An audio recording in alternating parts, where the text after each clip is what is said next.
नमस्कार मित्रों, मैं कंचन स्वागत करती हूँ आपका आपके अपने YouTube चैनल अथर्व एकेडमी में। मैं लेकर आई हूँ आपके लिए आज सामान्य हिंदी की क्लास, जिसमें मैं वर्णमाला पढ़ाने जा रही हूँ, जो कि आने वाले सभी एग्ज़ाम्स के लिए बहुत ही महत्वपूर्ण टॉपिक है। तो आइए शुरू करते हैं हम आज का पहला प्रश्न। आज का पहला प्रश्न है, वर्णमाला किसे कहते हैं? वर्णमाला वर्णों के व्यवस्थित समूह को वर्णमाला कहते हैं। हिंदी वर्णमाला के दो भेद होते हैं, स्वर और व्यंजन। अगला प्रश्न, टा वर्ग की ध्वनियों का उच्चारण स्थान क्या है? टा वर्ग की ध्वनियों का उच्चारण स्थान मूर्धन्य है। ह्रस्व या लघु स्वर के उदाहरण क्या है? ह्रस्व या लघु स्वर के उदाहरण होते हैं छोटा आ, छोटी ई, छोटा ऊ और ऋषि। अगला क्वेश्चन है, छा वर्ण किन वर्णों के सहयोग से बना है?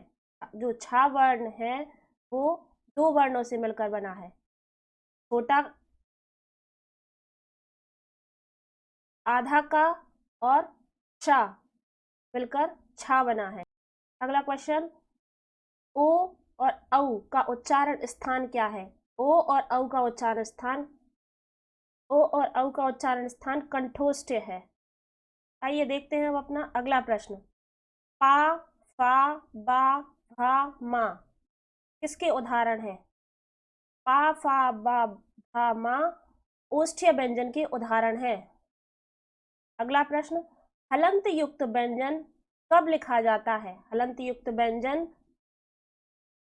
जब व्यंजन में आ की मात्रा नहीं होती है तब हलंत युक्त व्यंजन लिखा जाता है। त्रावर्ण किन वर्णों के सहयोग से बना है? त्रावर्ण दो वर्णों के सहयोग से बना है, आधाता और रा। ता और रा से मिलकर बना है त्रा। डा और ढा को क्या कहा जाता है? डा और ढा को विकसित वर्ण कहा जाता है। अगला प्रश्न, ज्ञा वर्ण किन वर्णों के सहयोग से बना है? जो हमारा ज्ञा वर्ण है वो दो वर्णों के आधा जा और या दो वर्णों के मेल आधा जा और या से ज्ञा वर्ण बना है। अगला प्रश्न, सा किन वर्णों का व्यंजन है? सा मूर्धन्य वर्ण का व्यंजन है। अगला प्रश्न, जीभा द्वारा श्वास के अवरोध के आधार पर व्यंजनों को कितने भागों में बांटा गया है? जीभा द्वारा श्वास के अवरोध के आधार पर व्यंजनों को 4 भागों में बांटा गया है। अगला प्रश्न, हिंदी वर्णमाला में अयोगवाह वर्ण कौन है? हिंदी वर्णमाला में अयोगवाह वर्ण अम और अहा है। अयोगवाह वर्ण क्या कहलाते हैं? वे वर्ण जो ना तो स्वर है ना ही व्यंजन है, अपितु स्वर व व्यंजन दोनों ही हैं, उन्हें अयोगवाह व्यंजन कहते हैं। इसमें अम को अनुस्वर व्यंजन और आहा को विसर्ग कहा जाता है। अगला प्रश्न, हिंदी में मूलतः वर्णों की संख्या कितनी है? हिंदी में वर्णों की संख्या 52 है। अगला प्रश्न, तालव्य वर्णों की संख्या कितनी है? तालव्य वर्णों की संख्या 9 होती है। अगला प्रश्न है, का किस प्रकार का व्यंजन है? का स्पर्श व्यंजन है। स्पर्श व्यंजन हमारे 25 प्रकार के होते हैं। अगला प्रश्न है, ऊष्म व्यंजन कितने प्रकार के होते हैं? ऊष्म व्यंजन 4 प्रकार के होते हैं। ऊष्म व्यंजन वे वर्ण होते हैं जिनके उच्चारण में वायु घर्षण करती हुई बाहर निकलती है। ये कुल 4 प्रकार के होते हैं, जिसमें चा, सा, शा और हा आता है। अगला प्रश्न है, अनुनासिक का उच्चारण संबंध क्या होता है? अनुनासिक का उच्चारण संबंध नाक और मुंह से होता है। अनुनासिक स्वर वे स्वरों के उच्चारण में जिनमें ध्वनियां मुख के साथ साथ नासिक द्वार से निकलती हैं, अनुनासिक स्वर कहलाते हैं। अगला प्रश्न है, हिंदी वर्णमाला में स्वरों की कुल संख्या कितनी है? हिंदी वर्णमाला में स्वरों की संख्या 11 होती है।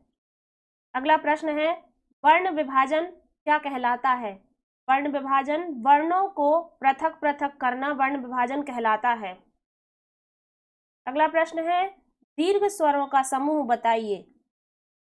सबसे पहले जानते हैं दीर्घ स्वर क्या कहलाते हैं। दीर्घ स्वर वे वर्ण जिनके उच्चारण में वायु लघु की अपेक्षा दुगना समय लगता है। इनके समय की गिनती दोगुनी मानी जाती है। इसका मतलब है कि लघु स्वरों की अपेक्षा इनमें ज्यादा समय लगता है। तो ये 4 होते हैं, बड़ा आ, बड़ी ई, बड़ा ऊ और ए। अगला प्रश्न, जिन वर्णों के उच्चारण में हवा मुख से बिना किसी रुकावट के निकलती है उन्हें क्या कहते हैं? उन्हें स्वर कहा जाता है। अगला प्रश्न है, भाषा की सबसे छोटी इकाई क्या कहलाती है? भाषा की सबसे छोटी इकाई वर्ण कहलाती है। अगला प्रश्न है, हिंदी में स्वतंत्र रूप से बोले जाने वाले अक्षर क्या कहलाते हैं? हिंदी में स्वतंत्र रूप से बोले जाने वाले अक्षर स्वर कहलाते हैं।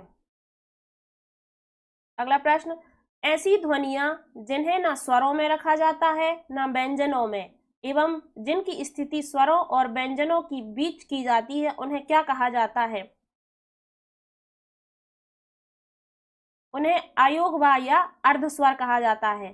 जैसा कि अभी हमने पिछले प्रश्न में आपको बताया कि अयोगवा 2 प्रकार के होते हैं, अम और आहा, जिसे अम को अनुस्वर और आहा को विसर्ग कहा जाता है। स्पर्श व्यंजन कितने प्रकार के होते हैं? दोस्तों, स्पर्श व्यंजन 25 प्रकार के होते हैं। थोड़ा सा टाइपिंग मिस्टेक है। स्पर्श व्यंजन 25 प्रकार के होते हैं। अगला प्रश्न है, स्पर्श व्यंजन के उदाहरण। स्पर्श व्यंजन के उदाहरण ता, था, दा, धा। ये थी हमारी सामान्य हिंदी की क्लास। आशा करते हैं आपको पसंद आई होगी। आगे की और वीडियो देखने के लिए हमारे चैनल को सब्सक्राइब करें, बेल आइकन प्रेस करें और शेयर करें। धन्यवाद।